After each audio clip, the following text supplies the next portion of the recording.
This is Elevate's Climate Changemakers, highlighting leaders in equity work and climate action. This season, we're having conversations with creators who are centering climate and environmental justice in their art. Let's dive in and meet today's changemaker. Welcome to Climate Changemakers, a podcast by Elevate. We work to make sure that everyone has healthy, safe, affordable heat, power, and water in their homes. I'm Ann Evans. I'm CEO at Elevate and today's host. Please meet Amrit, my co-host. Hi, I'm Amrit Suj, Communications Associate at Elevate and this episode's co-host. This episode, we wanted to center around artists. The climate crisis is very real and we all need to do our part. Isn't that right, Ann? Thank you, Amrit. Today, we're really excited to meet with Judy Natal, a photographer, a writer, a former professor at Columbia College. Her work has been seen all over the world.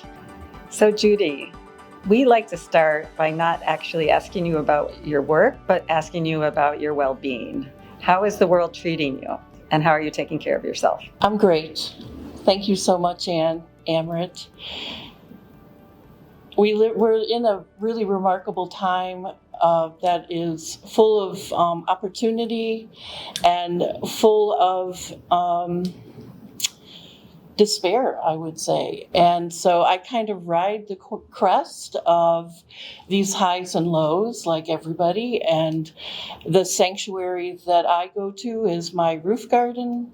And every day I'm up there kind of fingers in the dirt and celebrating the wonders of nature, and the kind of keeps me attuned to the weather, to feel the weather, to smell it, to hear it, to touch it. So I'm good. Thank you. So when I first heard of the Weather Diaries, I thought it was a documentation of the weather over time. Tell us more about that and how it started. The Weather Diaries started as a direct result of a professional review with the publisher.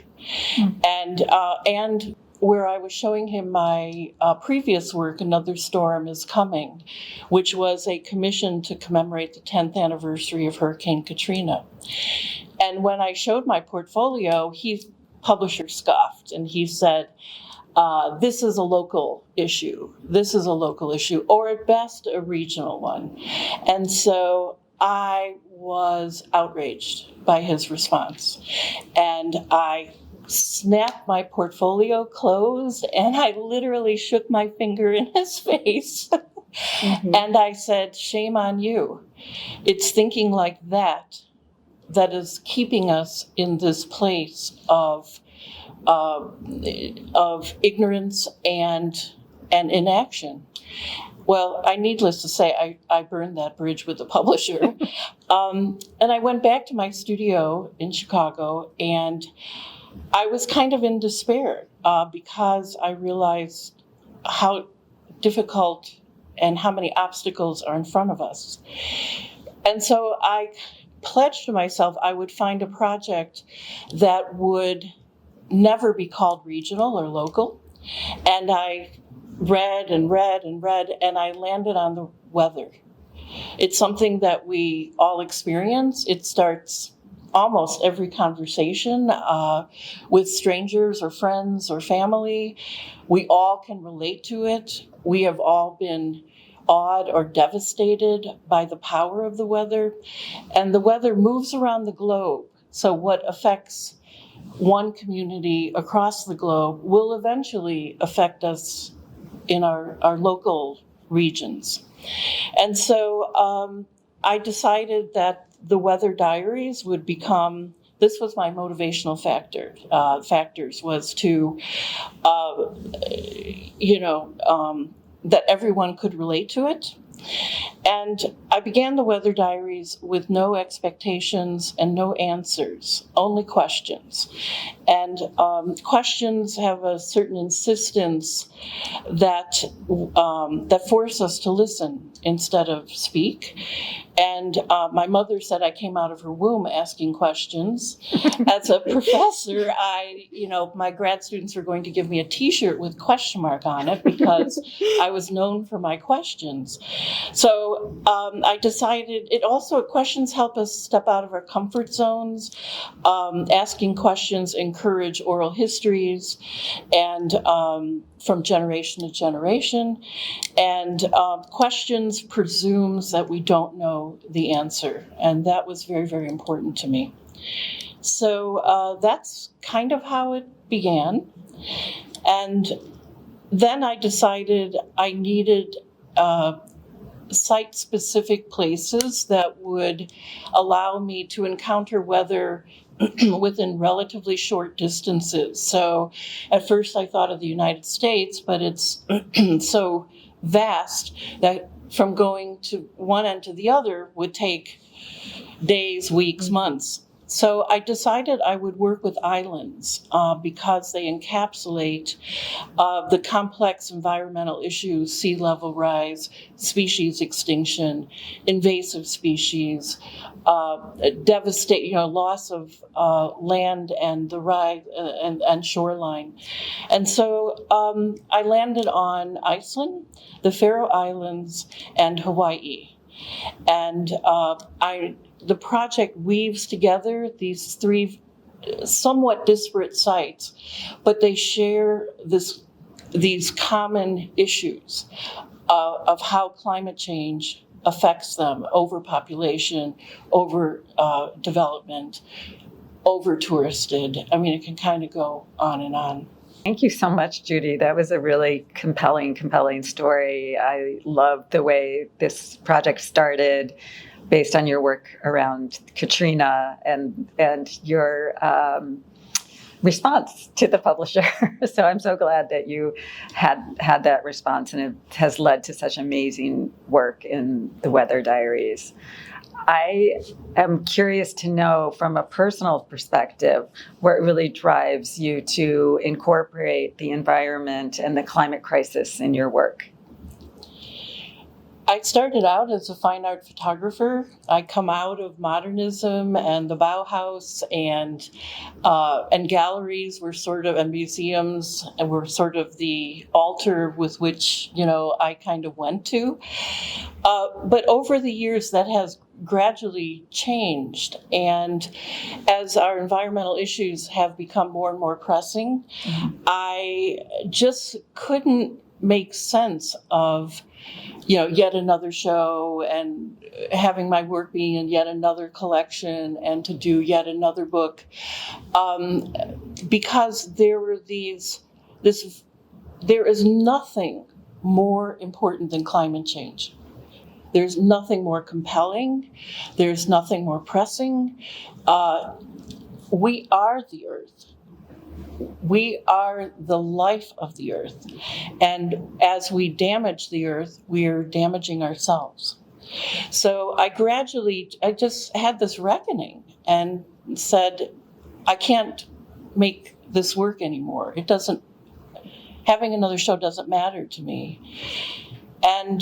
But was becoming more important was community and the idea of collectives. And I realized I couldn't do it. I couldn't solve these problems myself. And I gradually began to change my art practice, my photography, because I could no longer, it was not me, the artist, or I call it the I. It was definitely having to become the we. And that my realization of what other people were doing to address these climate issues, to talk about sustainable practices, I realized that I had the skills to facilitate spotlights on these individuals and to step out of my own artistic way, I call it my own artistic ego, and allow them to come forward to begin to tell us about their ways that they were discovering how to address these pressing climate issues. And I have to say that on a very deeply personal level, it's been a profound experience. After I do a portrait and a video interview with every person who participates with me, and afterward, I feel like I'm molecularly changed by that experience, like deeply changed. This was especially true in Hawaii, where I studied with 6 kahunas or teachers, and I was trying to grasp the profound meanings of something called aloha aina, which is a ancient cosmology of Native Hawaiians. And it's not a Western perspective. It's a traditional ecological knowledge, and it's from it's a unification of all the Earth systems that include us, that we're not separate from it. Judy, that was so exciting to hear about how these experiences have changed you. Can you talk about another experience that really changed you deeply? Sure. Well, the first example I'll give is that I arrived in Hawaii, never have been there, and the Merwin Conservancy was facilitating my ability to be in Hawaii, and I was invited to a Yule log, New Year's, Christmas celebration, and we were asked to all gather around the fire outside. It's Hawaii, after all, in December, and there was a prayer that was chanted, and it literally went to the tips of my toes, and people embraced each other, and my Western part of my brain was fighting with my emotional and spiritual part of my brain. On the one hand, I thought, this is really hokey, that's the Western part. And then there was this profound emotional response. And it literally occurred to me, standing there embraced by strangers, that I was going to come out of this a different person. And that was both exhilarating and it was also scary.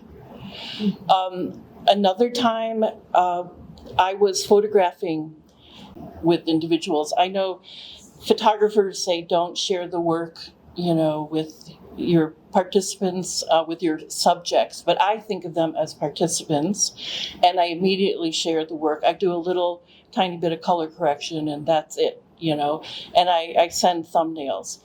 And Kiala Ching called me and he said, "You can't use these." And I was like, "Why not?" And he said, "Because I have my back to the ocean." And I was like, "And that's bad because why?" And it's like turning your back on your mother. Mm-hmm. And so we had a long negotiation to resolve that. And it was another way of understanding the world, and that brought me right up against my own Western ideology. And I'm happy to say that we found a very happy resolution to the situation. And I'm still very thrilled with the images, and I have his permission to use them. So I think those are a couple examples where I find myself in this unknowable spaces that I have to open myself up to these experiences that are both terrifying and wonderful at the same time. And I think sometimes when audiences look at art, they forget that what it might take to make the work. There have been times when I have felt I've really been on an edge of all kinds of things: personal, emotional, spiritual, intellectual, and I love that about art. I love the not knowing. It's uncomfortable, but you work toward clarity, you work toward the light, and it's a powerful thing. Art is a powerful thing. Did I answer your question? Yes, you did. Very well. Yeah, very fascinating. What do you anticipate your audience takes away from your work, and what's the response you seek? I'm not looking for answers, but I'm hoping I can share my curiosity, my wonder, at times my grief about what I see happening,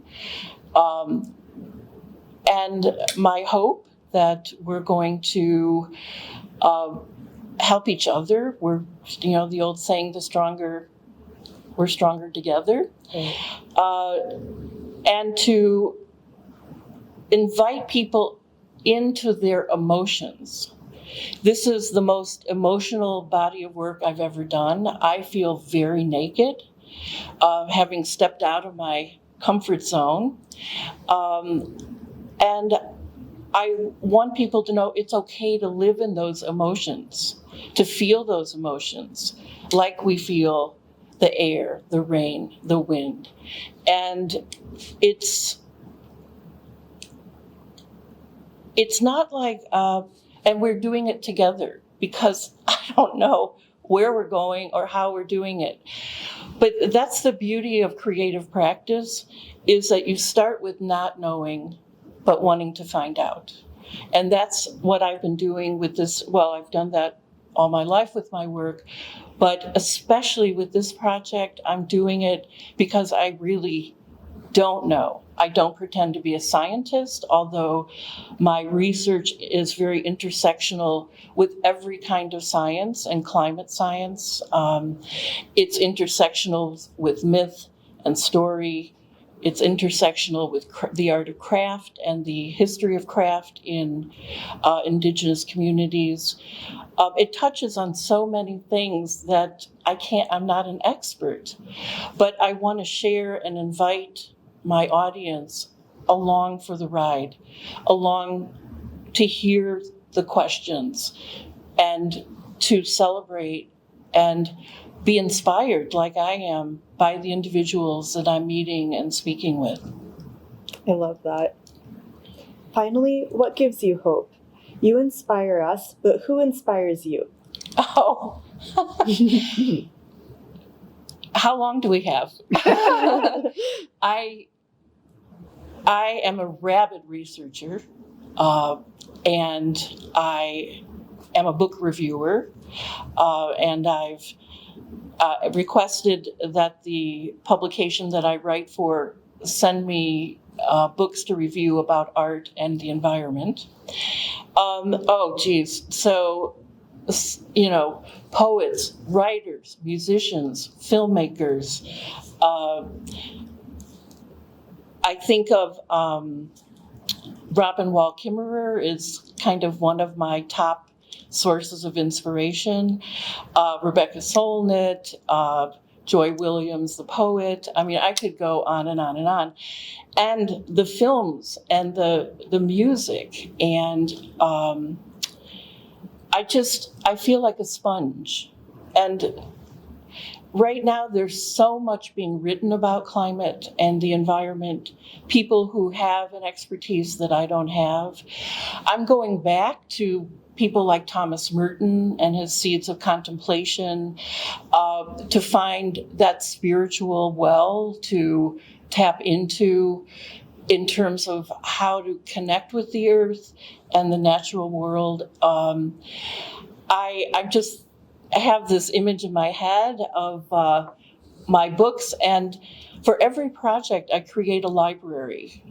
So right now, I am in the midst of creating the Weather Library, and it's a very organic kind of result of my research, and that gets exhibited or published or donated to whoever participates in the work.